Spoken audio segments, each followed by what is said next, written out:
Hey everyone, Chris Sawyer here. I am at Pride Mountain. Pride Mountain, anyone ever hear of this amazing winery? This is an amazing Viognier, and we're going to talk about this in just a second, but I'm going to introduce you to my great friend, Sally Blum Johnson. And she is my superstar friend. I have known Sally for a long time.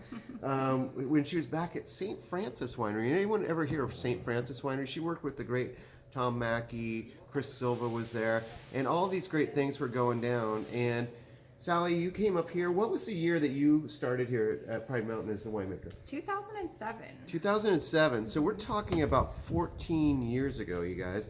And Sally and I hadn't seen each other, so I said, let's do the Varietal Show together. And there's always great things about Pride Mountain. Right here where we're at, there's another video that I shot so you could see out what we're looking at right now. And we're right here on the peak of the Mayacamas Mountains. And basically, it's 2/3 Sonoma County and 1/3 Napa Valley. And the fact is that they have two different winemaking facilities, one for each. So this is a very interesting thing that's going on here. And you also have one of the greatest situations up here of slopes and different kinds of exposure to the sun. And how high are we up here right now? We are at 2,100 feet elevation, so we're up above the fog that fills the Napa and Sonoma valleys. We have sunshine from the moment the sun comes up all the way until sunset. Yeah, it is definitely above the fog line here, and this is a great part about it. We just, you know, it's a beautiful, majestic place, and it is really one of the great destinations anytime you come to wine country is to come up here, because it's not down there on valley floors in either county. It's up here above them, and that's why I think they're so great and why it's so great to visit you again. So here we have an amazing wine that she makes, and this is the Viognier, as I had to explain at the beginning, because I love Viognier. And Viognier is a tough grape to grow. I mean, there's been stories that I've written on Viognier where if you really don't pick it on the right day, you're really screwed. I mean, it can get pretty ripe pretty fast. So what are your tricks up here? Well, our Viognier is all cane pruned, so Okay. that is something that really helps us to avoid any issues with frost early in the season, because it does bud out really, really early. Yep. Sometimes it's pretty cold that time of year, and it also helps to devigorate the vine by having more shoots with less fruit on them. Yep. On a cane pruned vine, we're able to kind of fight that inherent vigor in Yep. the grape variety. And yeah, we do leave a little bit of dappled, coverage. Yeah. We don't fully leaf everything Right. so that it's super exposed, but I think also just our site being here up above the fog, so we do get that heat early in the day, but we don't get those heat spikes that tend to dehydrate fruit. And then we have our own vineyard team, so we're able to get right out there and harvest when it's ready. Yeah, and it's really important when you're in a state winery and having a vineyard team. It's a complete luxury because, you know, they learn just like you learn, and everyone learns together how important it is and when is it ripe. And what she was saying too, Sally just said dapple effect, and dapple effect means that there's leaves that will cover it at certain points, so it won't get complete sun exposure, especially the grapes, because you don't want them to be brown. You want them to be perfectly golden, and that's exactly what color this is perfectly golden.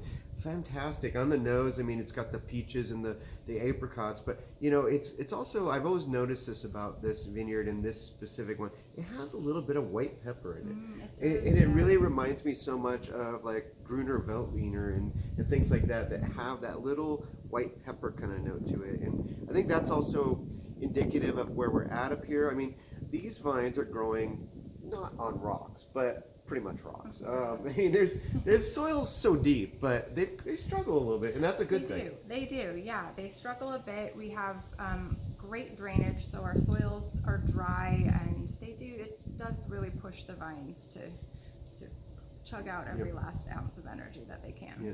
This is the afternoon, so we're getting the breezes coming in. Today it was almost 100 down in Napa Valley and Sonoma County, and here we are up here in the kind of nice breezy area.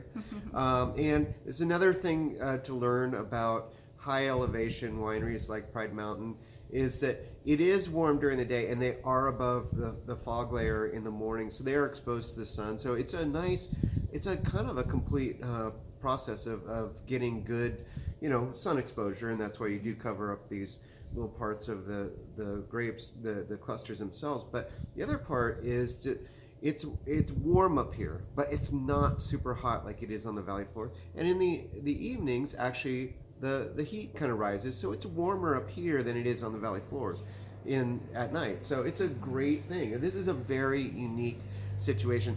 And one of the great things that you told me, and actually you took me there, is that we went out that one time I was here. We went out to the old co-op winery, and here on this property, and we're really right, like if you had a horse, you could ride from St. Helena up and over to Santa Rosa in Sonoma County. And there was a co-op up here where there were old farmers, and this was the 1880s, correct? And the historical building is still there. It's all rock. It's not going anywhere. But I thought that was a fascinating thing about this property. Yeah, it's a really special and unique place. As far as I know, we're the only winery that straddles two AVAs the way we do in Napa and Sonoma. And that is just a beautiful, beautiful ghost winery, we call it. And there's some caves under there too. My team is always suggesting that we go and excavate them and see what bottles we might find in there. That might be kind of cool, I just think this is a great setting, and I think this is a fantastic wine. But we're going to talk about a few others. Hold on one second, you guys. Here, let's do a little. We'll put it in Simone's glass here. So one of the great things too at Pride Mountain, I mean, this Viognier is a great white wine for them, but I really think that really what got me into this brand originally was actually Merlot. And so here is the latest release of the Merlot, and this is the fabulous 2018 vintage.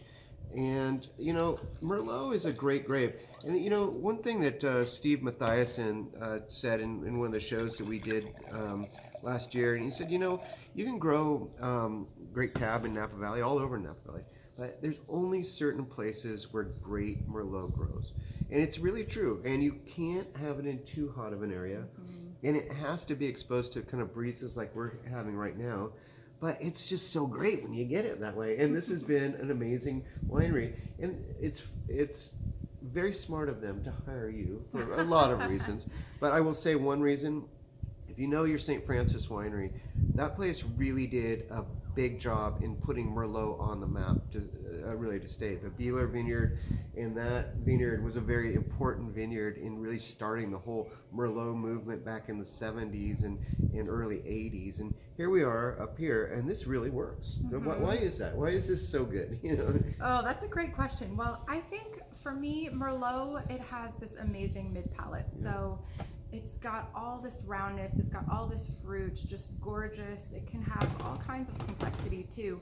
What it often doesn't have is great structure. And so we do get that here because we have these better drained soils where we're getting small berries, big intensity. And so we're able to kind of build upon Merlot's natural assets. And we call it a cab lover's Merlot because it does have that structure and that power. It certainly does. And a little interesting tidbit for you guys too. This is 83% Napa County and 17% Sonoma County. So this is actually the two counties blend. So it's got both in here. It does, and it's great.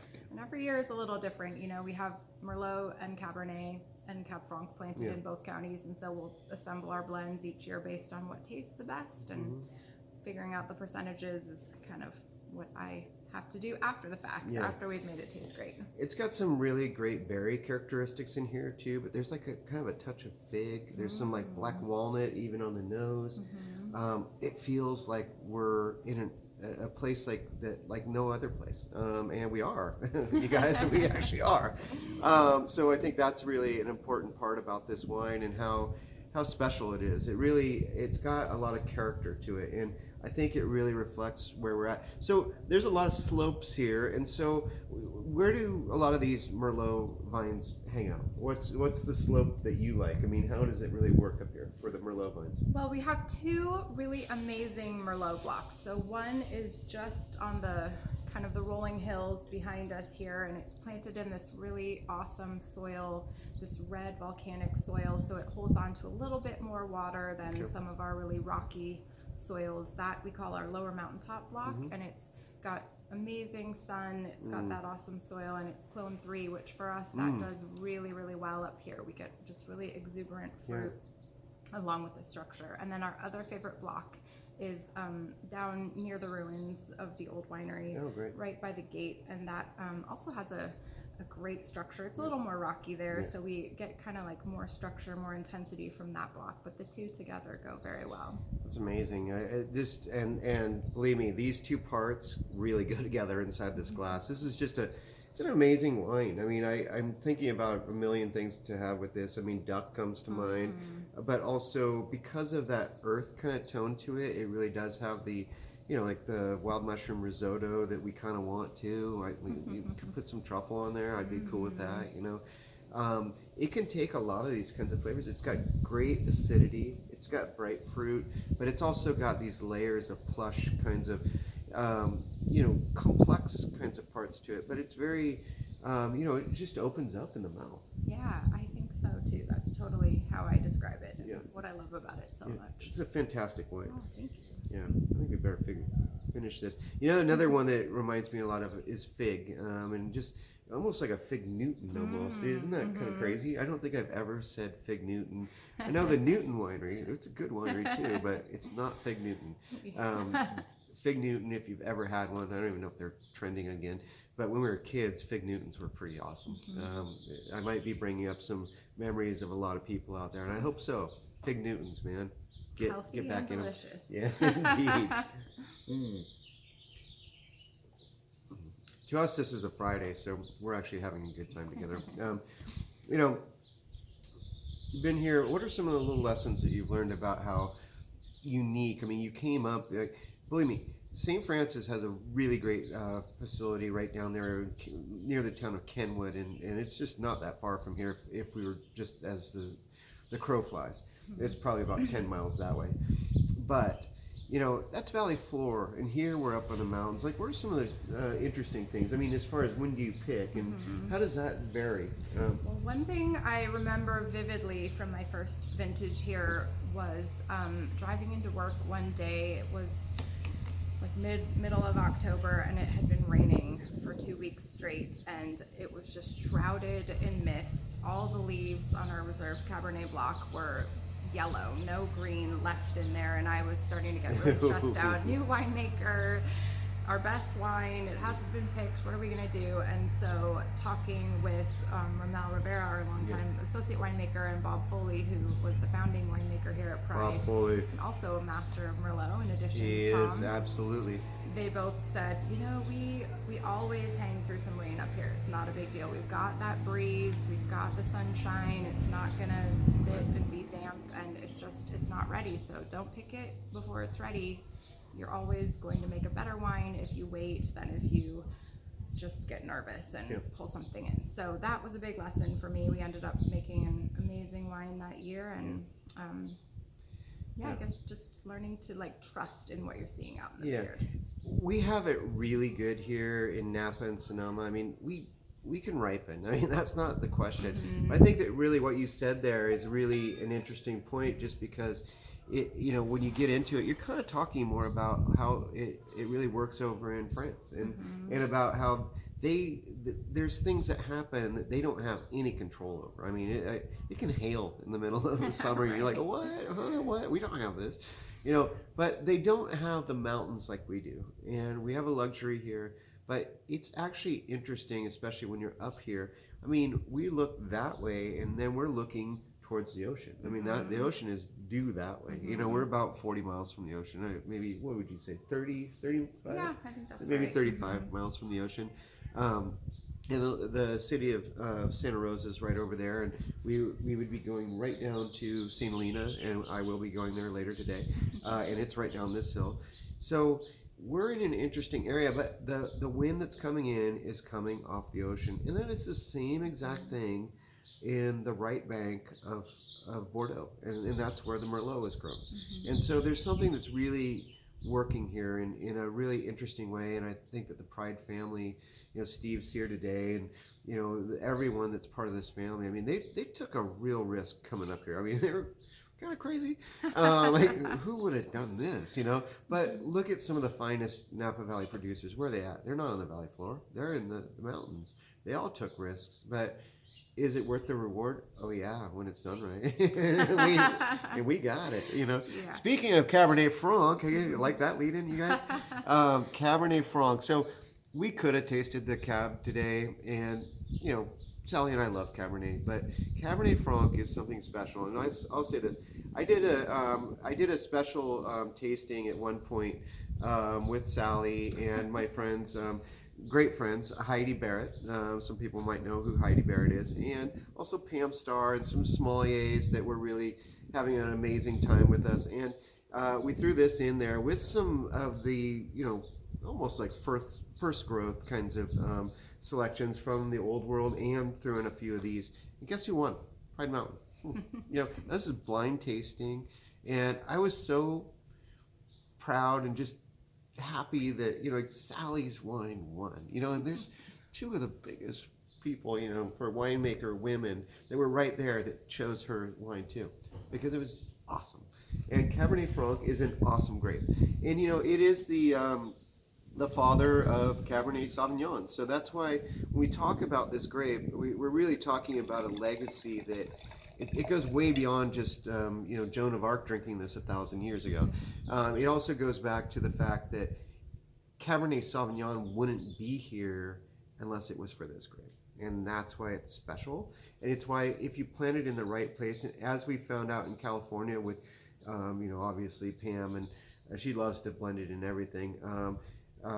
Well, and then Heidi really loves to blend it in everything. But, you know, John's company too. We got to give him a little credit too. We love John's company, and he's the Lang and Reed. And so Cabernet Franc is something really unique. I mean, how would you describe it versus Cabernet and Merlot, and why is it so unique to you?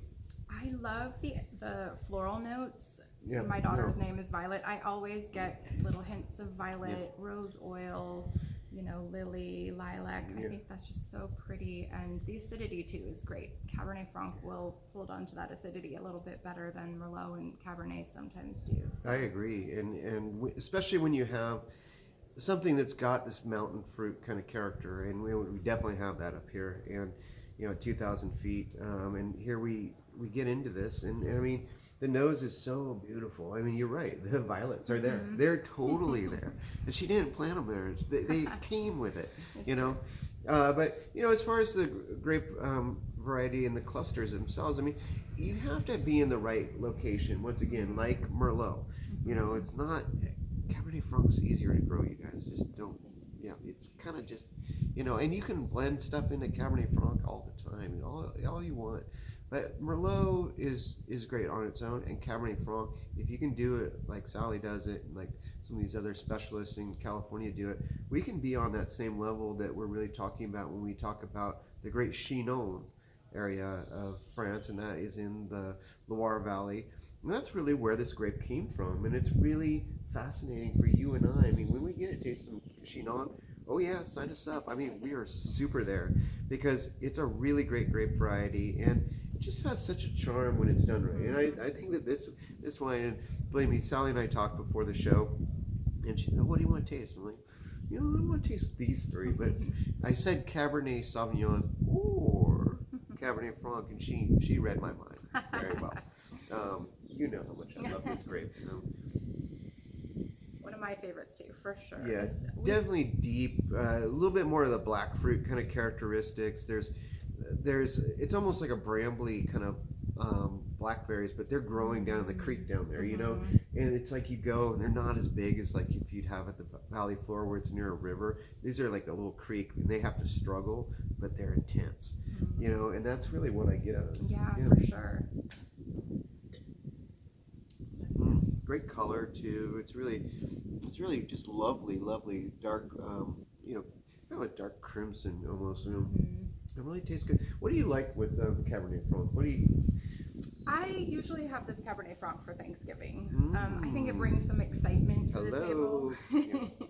Yeah, it is kind of that medium weight, so it can pair with a wide variety of things, similar to a Merlot. But I just think it's a great Thanksgiving wine because it's got that beautiful bouquet, and it's kind of like the celebration of fall and all the different aromas and spices, and that's definitely one of my traditional pairings. Yeah. And this one, once again, you guys, is it's 55% Napa County and 45% Sonoma County. So you've got two counties, two of the greatest counties in the world, obviously, and we live in one of them. We won't tell you which one, but you know, it's just an amazing thing that this can really work this well. I mean, and it does. It's an amazing wine. It has a texture that's very different than Cab. The tannins are a little more restrained. You know, For sure. I mean, you work with so much Cab. I mean, you're in a great site to do not worry too much about the super tannins, because you get down in, you know, areas where it gets hotter. I mean, they ripen, and you're really dealing with some tannins that are on a different level. You have it naturally controlled up here. Isn't that nice? Yeah, it's a nice balance, which I will not complain about that. I mean, the great thing about the Pride family too, I mean, they're science family. I mean, they got it. They got it a long time ago. Oh yeah. And I mean, they're really smart people, and they really liked wine, and they really took this chance, and they really did an amazing job up here. And that's why I really not only respect this winery, but I certainly send a lot of people up here, because it really is one of those journeys that it's so rewarding. When you get up here, you're like, oh damn, you can hear the birds behind us here. I mean, they're real birds too, you guys, you know. And we just we can see Mount St. Helena right that way, right over there. And we're up here on the top of the Mayacamas, but there's a reason you plant grapes up here. You have to be brave, and you have to have great winemakers like Sally, and they do that. But you know, it's also choosing the grape varieties, and I think that this is Cabernet Franc is really something special. When you put it in the right place, and believe me, I don't know if we would be bragging about Cabernet Franc 15 years ago, to be really honest. I mean, no one knew what Cabernet Franc was, and it's really come into its own. Wouldn't you say? I would say, I think so. Yeah. It's kind of become like a little cult wine of yours. Yeah, it is sort of our cult wine. I mean, we have our reserves that people know about and are excited to seek out, but this wine, in 2010, when my daughter was born, I was on maternity leave in August when the Cab Franc release happened. And so when I came back to work, I said to our director of hospitality, I want to get my case of Cab Franc. And he said, oh no, that's sold out. So sad, but it true. goes fast. Yeah. Well, I'm glad that we're having a great glass of it today. And Sally, thank you so much for hosting me. And it's always great to see her. And we love wine, and we're super pals, and we've been really great friends for so long, but we have a passion for great grapes, and I really love to watch what Sally does up here, and for you guys to all see what Pride Mountain does. Visit their website, come here, have fun. Maybe you'll see Sally, maybe you'll see Steve, maybe you'll see someone, you know, that is part of the family, because they really care that much. They're not, you know, they don't just like, we bought this piece of property and we'll see it later, you know, you do what you do. No, they're here all the time. I mean, this is like the real deal. And it is a little bit, you know, it's a drive up a mountain, an awesome it's a very pretty drive, but please drive safe and everything. Or just have some limousine drive you, a small one though. Because it is a little crazy getting up here. But, you know, thanks Sally once again, and it's always great to drink Cabernet Franc with you. And Viognier, and Merlot, and Cabernet Sauvignon, and the other wines that she makes that are super blends. But thanks once again for being on the Varietal Show. Thank you guys for watching. Cheers! Bye.